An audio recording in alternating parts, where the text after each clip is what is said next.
Hey Earth Angels, it's Elaine from Renegade Spirits Tarot with your moon reading for this week. We've got the last quarter moon on February 4th waning down to the new moon on February 11th, and that will be a new moon in Aquarius. So let's get into the reading for this week. So we've got our moon card, and I will pull cards to correspond with all of the symbols on it, and that will shadow how we interpret the cards for the week. As I shuffle the cards, get ready to receive your reading. Make your surroundings pleasant. If you'd like to light a candle, burn some incense, get cozy, and take a deep breath of relaxation and feel yourself enveloped with protection, a deep caring energy, just as the beautiful moonlit sky envelops the earth. And in a moment, I'll split the deck in half and we'll draw our cards for the week.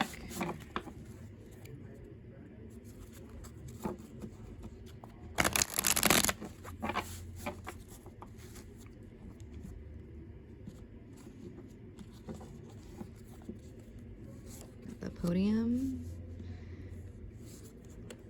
Wet Ba Wet, Anubis, the Black Pyramid, the White Pyramid, the Moon, and the Clouds. Our card in the podium position this week, that which is going to be supportive for us is, and grounding for us as well, is the Three of Swords. So the Three of Swords often can be associated with sorrow or more lightly worry, but thinking about how that would be supportive for us, to me it's just about giving yourself the support and time to let yourself feel sorrowful about anything that is weighing around your heart right now. When I was young, there was this section in the Reader's Digest, and it was called The Most Unforgettable Character I've Ever Met. And for me, that person is Sonny Bono. And no matter how long I live or who I meet in my life, that person will always be Son for me. You know, to get into the mind, get into that third eye center, and take a look at what's going on. When are we? We know where we are, but when are we? I don't know. Can't keep track. Time moves too fast. These tears, they kind of remind me of the tears of Isis when she wept for her husband Osiris, and how her tears were associated with the flooding of the Nile. So if there's any kind of sadness or worry that needs to be addressed in yourself, you know, get into the root of where that is, because addressing it is what is going to be supportive to you this week. And thinking about Isis's tears fertilizing the land, you know, think about how, you know, by connecting through your own sadness, and perhaps I feel loneliness could be a word I'm hearing too. Only the lonely.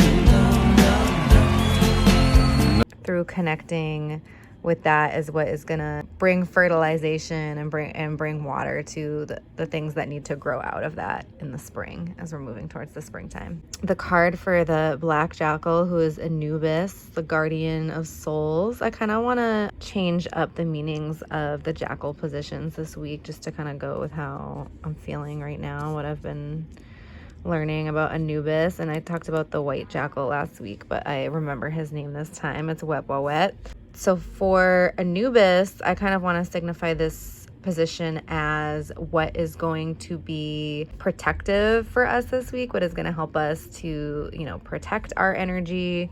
And in the Wet Ba Wet position, Wet Ba Wet was an older jackal deity than Anubis, and he was actually a wolf deity. So he was later on shown as a jackal deity as well, but he was always a white or a gray jackal, because I guess that was the significance of the color white for him is to connect him to the wolf. So he was like a big, strong, warlike deity. But along with all of his warrior, I mean, he was his epithet was the opener of ways, because he was kind of thought to like lead in battle and blaze the trail for the armies. But in addition to this, ferocious predator energy, was also a deep caring and protection. He was also involved in the funerary ceremonies. And I've also heard too that Anubis could be his son in some interpretations. But Wepwawet was connected with the opening of the mouth ceremony for the dead, which would allow them to speak and eat in the afterlife. So for his position, Anubis is going to be what is going to be like protective for our energy. And then this is going to be, I'm thinking about him as like the opener of ways, like what is going to open us up, like where do we need to go, where do we need things to open, to explore, whereas like this is more like what we're gonna close off because it needs like protection. So for Anubis, we have the Hermit. We have a priest here. I think he's burning some incense or maybe some aromatic oil. I'm not exactly sure what he's doing. I'm not exactly sure what this is either, but I am wondering if perhaps it could be some kind of embalming tool. But the Hermit energy, the energy of the number 9, is one of solitude. But the 9 is also very deeply connected to divinity and to the goddess. It's a number of completion in the spiritual realm. But thinking about the Hermit as what is going to be protective for us this week, I think alone time is going to be good for us. And also getting into our own rituals and just kind of idiosyncratic practices of, energy work and making our space and our lives and everything feel right to us. That's the message I'm hearing, is what's going to be protective for you this week is making sure that everything feels right to you. Ow! I feel good. I feel good. You looking good. So good. So good. I got to eat. I feel nice. So the Wepwawet card, the 7 of Swords. Here we have the falcon god Horus, sun god, son of Osiris, god of air. We have air element with the swords as well.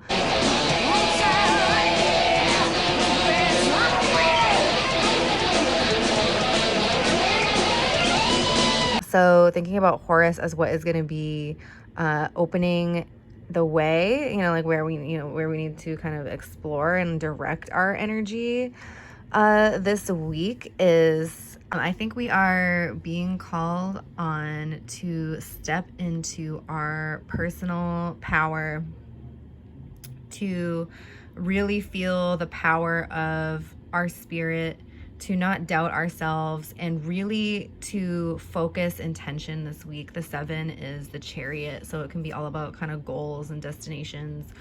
And I think the 7 of Swords with the god Horus is asking us to really focus our minds and connect with our own absolute power, to control our destiny and just make sure that our actions are in alignment with our thoughts, right? But in order for the actions to align with the thoughts need to be aligned.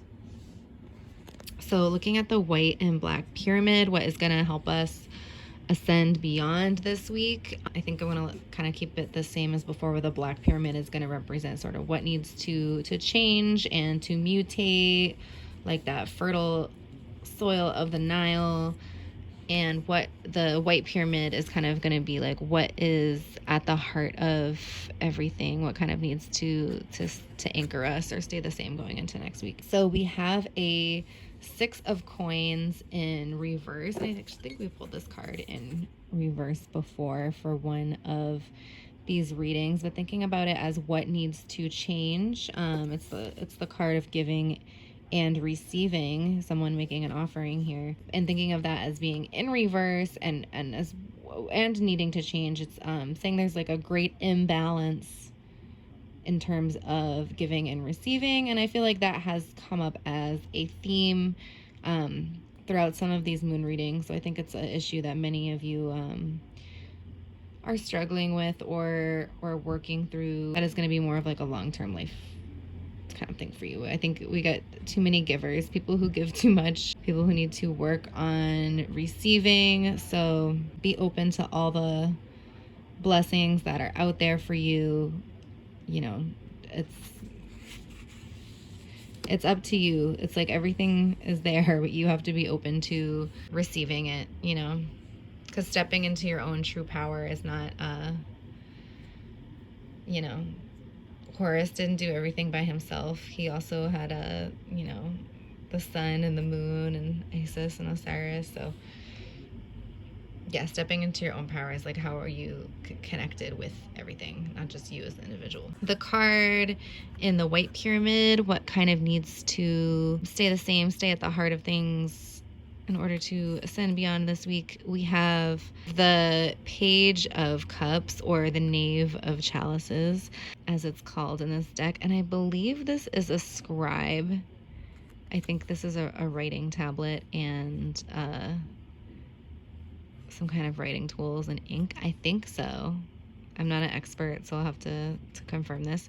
But it's interesting thinking about, I always think of, you know, like the scribe and writing maybe to be more connected with the air element and words in the mind. But with the cups being the suit of emotions, it's interesting to think about how writing is so connected with the heart and the feelings as well, and especially handwriting. You know, sometimes if you sit down to write in your journal, it's just kind of amazing what sort of things will well out of that. So maybe you can use the practice of writing to focus your intents this week, and maybe use writing and magical writing and writing affirmations as a way to work through some of your issues with maybe not being able to receive and maybe giving too much. You know, writing could be the magical tool that could help you with that. Also, the Egyptian god Thoth was the god of the scribes and the god of writing, and he's a lunar god. So thinking about the moon and the water, there's that connection as well with the scribe and the cups that I like. Yeah, also writing sigils, charging magical sigils, doing that type of magic could be helpful for you this week and help you understand your own personal truth at the heart of things. So looking at the card in the moon position, so we have the Egyptian god Thoth as the moon, but the moon also represents the mind, you know, as it is a reflection of the sun. So is our mind a reflection of the great mind. So we have another 3, interesting, you know, connecting to what is going to be supportive to us this week. But this time we have a 3 of Cups in reverse, and it's all about music and celebration and ceremony and joy, and it's in reverse because I think our minds are feeling a little bit disconnected from that right now, especially I think looking at the Hermit energy, you know, what is going to be like protective for us this week. Yeah, I think that it's okay. I think it's okay that we have the 3 of Cups in reverse in our mind right now and are more focused on kind of the inner life. I feel like that seems a little bit in alignment with the reading. Maybe just to say not to, you know, like not to worry about any loneliness that you're feeling, because you will connect with the people who you want to see soon enough. I actually am feeling, I'm getting more specific messages now that some of you might actually be looking for a group, or, you know, like there's something more like specific related to looking for people right now. Could even be some of you looking for a new romantic partnership, but I'm thinking more like some of you are looking for a new friend group, or there's already like some people that you know that you wish you could get closer to, or somebody you want to do a project with, something of that nature. And I'm actually feeling a great deal of anxiety in some of your minds about not being able to find the right people. And I think the message from the cards is not to worry about it, and to really like get into the roots of like, why do you have that fear in the first place? There could be some kind of abandonment issues that need to be addressed as to why you're feeling that way, or there's this kind of concern or anxiety about that. It's not a worry at all. Everything will happen in its divine time. Just follow Webwajet, the opener of ways, and focus your intent, and everything else will come into alignment. Focus your intent. The card representing the clouds, what could, you know, be like obscuring our minds this week. We have the 9 of Swords, which is so deeply connected to worry in most decks, but in this deck it's interesting. We have someone also crying who is tending to a corpse.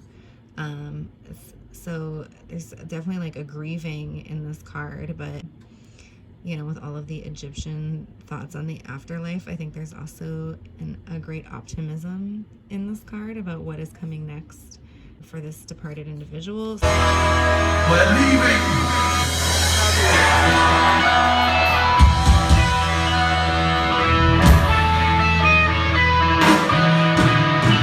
So I think what it's saying for us, you know, what could be obscuring our minds, you know, like what we could like let go of or clear the way for clear thinking and clear intent, is not to, first of all, I'm getting a real sense that there's a lot of distractions around you. Like there's a lot of people that want your attention, or projects or things that are, you know, not really the most important things for you to be focusing on. So one message I'm getting, just hearing it doesn't necessarily have to do with this card, but a message for you this week is to let go of the distractions. And then the other message I am getting is just not to worry about anything. Really let go of worry this week and really focus your intent, because when you focus your intent, your actions are going to become more aligned with your thoughts, and then you're really just not going to have a care in the world. So I hope the messages were helpful for you this week. My parting message I want to leave you with is really step into your own power. And I'm not even thinking of like you like stepping into it. I'm thinking of you like spreading your big falcon wings and just riding the fucking wind of magic and majesty, because you really have everything inside you to light up the sky in the darkness and in the light. So fly high again. I will see you on February 11th for our reading for the new moon in Aquarius. Bye bye now.